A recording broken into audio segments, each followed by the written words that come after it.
Welcome to the Michigan Runner Show. Join us each time as we explore the people, the places, and the events that shape our great sport. Arthur Lydiard was touring the U.S. at the time of his death in December 2004. Michigan Runner TV was in Utica, Michigan for his visit on November 1st. Because it's not always easy for American ears to understand, we'll quote Lydiard's summary of his training methods from Nabi Hashizumi's interview in the May-June 2004 Marathon and Beyond. It's the perfect balance between aerobic training and anaerobic training in order to maximize your potential and to peak on the required day. Remember that your anaerobic capacity is a limited factor at somewhere around 18 and 20 liters. But you can develop your aerobic capacity with marathon-type conditioning year by year. So, if your aerobic capacity is 40 milliliters per kilogram per minute, and you develop anaerobic capacity on the top, then this is your performance level this year. You can do as much anaerobic training as you like, but it's physiologically impossible to make it any higher. So how do you bring your performance level up? You bring up your aerobic base. So the next year, you might improve your aerobic capacity to 50 milliliters per kilogram per minute, and you can develop the same anaerobic capacity on the top. Then, the next year, improve up to maybe 60 milliliters per kilogram per minute, and so on. You will keep improving the overall performance level by improving your aerobic capacity. So if you start training this year and keep developing your aerobic capacity year by year, in 10 years' time, you will probably produce your best performance.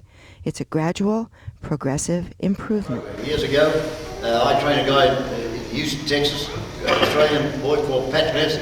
I made him training to be the American Indoor 3-mile champion. And Billy Mills came down from Kansas, and Pat got him on our program. I knew all about Billy when I went to Tokyo. I knew all about him. So I nailed him up. I said, Billy, how's your training going? He said, I couldn't run 100 miles a week. He said, I could run 80 miles a week. You know why, don't you? You went too fast.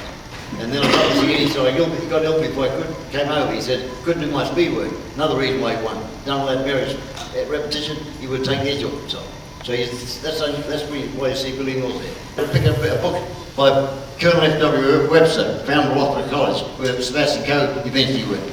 And in that book, 1928, in that book, the world record was 4:13 per mile. And he said at the time, he believed man could run under 4 minutes per mile. The reason he gave was because he got the speed to do it. He hadn't got the endurance to maintain the speed. So I got out on the road, measure a mile on the road. Every day I ran twice on that road, up and down. Now, 7 days a week. No one's doing that in those days. And anyway, my time started coming down. Now, I started to think about running more. And I started putting things together. To get a specific result, I put in practice everything you think of. And I tested them out on myself. I ran 250 miles a week, 6 weeks. Well, I just go and work, I got tired, as you can imagine.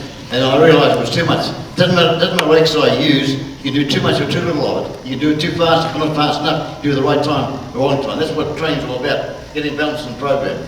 And you know, so in the end, my athletes would sit down before the New Zealand Championships. So Bill Bailey said, I'd like to win the mile this time. Albert said, I'll win 3 miles. They decided themselves what champions they're going to win. So I gradually worked on these things, on endurance. And now I didn't know what a boy could take. I knew what a man could take. So the boys that ran with me, later on I learned that young people before the fast growth rate, their ability to use oxygen in comparison to the body weight is greater than adults. No reason why a 10 or 12-year-old boy or girl can't run 20 miles. We've learned a lot from studying what Coach Lydiard has done. I consider him the greatest distance coach in the world of all time, basically. He's revolutionized distance training. But one thing I found interesting when talking to others is it's not just the distance runners that train at the high volume that Coach Lydiard proposed. He also had many middle distance runners, and certainly Peter Snell, one of his most accomplished middle distance runners, trained at a pretty high volume. And I guess I would like Coach Lydiard to elaborate a little bit on some of Peter Snell's volume of training, and I guess how he compared speed-wise in pure speed versus his competitors in Tokyo when he won the gold medal. Well, Peter was a 15-year-old boy. He used to come to my place. The 3 boys in Mount Grammar, they all 2 were better than Snell. It's not on third best 800 metre in school. And I had another boy called Michael Mackey, who's faster than Snell, and very strong, young late man. But he went to university, he joined pop group, couldn't sing like he could run. Otherwise, we'll give it a go. So that's when I started training. He was 18 at the time. And he'd been in different sports all the time. And so he kept reasonably fit. And by the time we developed, I was trained people's speed, like a typical American, find out what they can do over 200 metres. And we do typical American sprint training. We don't just do all long running. Even the marathon runs will make you sprint. You've got to be fast if you want to be a marathon. Improve your speed, economy of running action. So, anyway, Peter, eventually you'd run 22.8, that's what he could run. We got him to 22.2 eventually. So he wasn't actually slow, but faster running than I've ever trained at the time. And all I had to do was give him endurance. Now, give him endurance, we sent him over the Wide Road, which is 22 miles through the mountains. Every Sunday we ran. If you raced on Saturday, you ran Wide Road the next day. You ran slow, of course. But in the condition period, we'd run 22 miles in 2 hours 5 minutes, 2 hours 10 minutes. We never jogged. That's Peter. But when he's run, he's 21, right? And we're going down to the final, the Rome Olympics. And Peter's in the car with Murray Hellberg and a girl called Valerie Sloper, shot our disc throw. And Valerie said to Murray, "How do you feel, Murray?" He said, "I feel like a tummy full of butterflies." She said, "I feel the same." Peter, the day before the semi-final, he broke the Olympic record, 800 metres. And another guy came out second semi-final, broke it again. Now Peter's sort of meditating. They said, "How do you feel, Peter?" He said, "I just hope they go fast enough so I can get the record." That's really how cold he was. He was a great competitor. He knew he was going to win the race. Wasn't concerned about that. But he's concerned about they get the record back as well.